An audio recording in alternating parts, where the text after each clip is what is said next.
সিদ্ধান্ত ভালোবাসার আগে নিতে হয়, ভালোবাসার পরে নিতে হয় দায়িত্ব। একজন স্মার্ট মানুষের থেকে একজন দায়িত্ববান মানুষ অনেক বেশি সুন্দর। অভিমানের ভাষা যদি সবাই বুঝতো তাহলে কখনো ভালোবাসায় বিচ্ছেদ হতো না। মানুষ পরিবর্তন হয় না, শুধু সময় হলে মানুষের মুখোশটা খুলে যায়। জীবনে কষ্ট পাওয়া খুবই দরকার, কারণ কষ্ট পেলে প্রত্যেকটা মানুষ বদলাতে পারে। ধনীর রাগ বেশি, গরিবের ক্ষুধা বেশি, আর মধ্যবিত্তদের স্বপ্ন বেশি। নিজের যোগ্যতা থেকে কম যোগ্যতার মানুষকে ভালোবাসো, তাহলে সে তোমাকে মূল্য দিবে। যে থাকার সে শূন্য পকেট দেখো তোমার সাথেই থাকবে। জীবনে পালিয়ে যাওয়া যায় খুব সহজে, কিন্তু কঠিন হলো জীবনের সাথে লড়াই করে বেঁচে থাকা। যখন মানুষের মন খারাপ থাকে তখন ঘুমও আসতে চায় না। যে তোমাকে সত্যি ভালোবাসে সে তোমাকে ভুলে থাকতে পারবে না। হয়তো সে অভিমান করে তোমার সাথে কথা বলবে না, কিন্তু সে সবসময় তোমাকে মিস করবে। যত মিশবে ততই মানুষ চিনবে অভিনয় কত প্রকার সেটা বুঝতে পারবে। মেয়েরা অভিমান করে তাকে আরো বেশি ভালোবাসার জন্য, আর ছেলেরা একটু অভিমান করে তাকে বোঝার জন্য।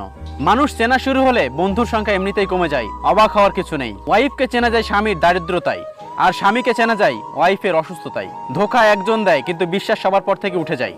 চিনি ও লবণ একই চেহারার, কাকে বিশ্বাস করবেন এটা আপনার ব্যাপার। যদি আকারে কোনো সমস্যা হতো তাহলে হাতি বনে রাজা থাকতো। সময় বলে দেয় কে কার কতটা আপন। সময়ের সাথে বদলে যায় অনেক প্রিয়জন।